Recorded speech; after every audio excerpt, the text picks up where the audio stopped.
Let's go to Missouri now, the latest state to consider new laws that would prohibit the teaching of critical race theory in its public schools K through 12. Phil Murray is the president of the Missouri National Education Association, which opposes the bill. Phil, good to have you. Now, we have said this many times, that critical race theory is not being taught in grade schools across the country in public schools. But your group opposes the bill. Explain why.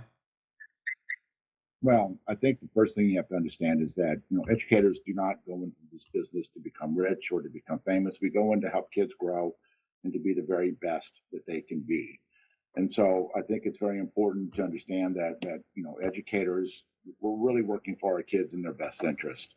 When I was an educator, I taught history, and one of the first things I told my kids when we started to learn was that history is a series of stories, and they're told by different people. And it's very important to take the time to really understand all the different perspectives when an event happened.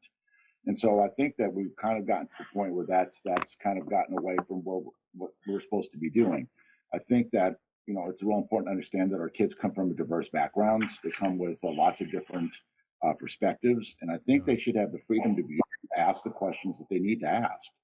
And I think educators should have the freedom to be able to give truthful answers to their kids when they talk about history or even current events.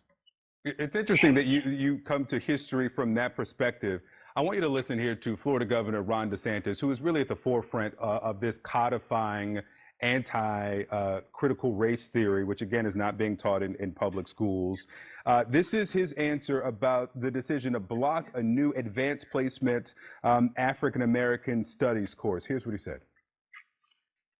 We want to do history, and that's what our standards for Black history are. It's just cut and dried history. You learn all the basics, you learn about the great figures, and I view it as American history. I don't view it as separate history.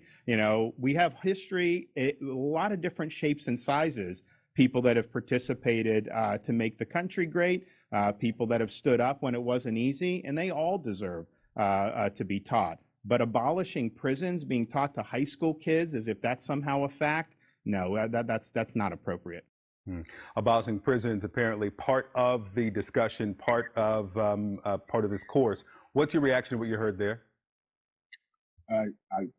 History is a series of stories. Individuals, how history affects individuals is different. And I think that it's important to be honest about making sure that you go through. It doesn't have to be judgmental.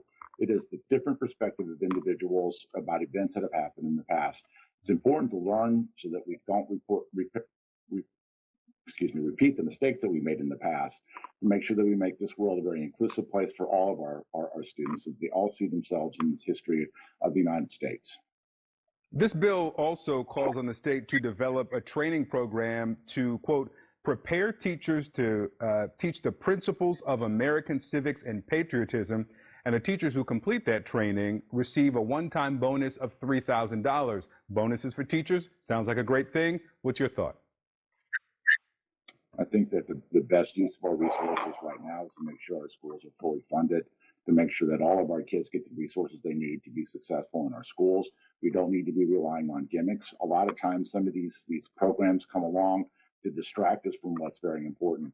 Our kids deserve the very best that we can give them. It doesn't matter where they're at, whether they're sitting in a classroom in St. Louis or in a small town like Poplar Bluff or an even smaller town like Kingdom City, Missouri. They all should have the resources they need to be successful, and we shouldn't be dealing with gimmicks. Phil Murray, president of the Missouri National Education Association. Thank you.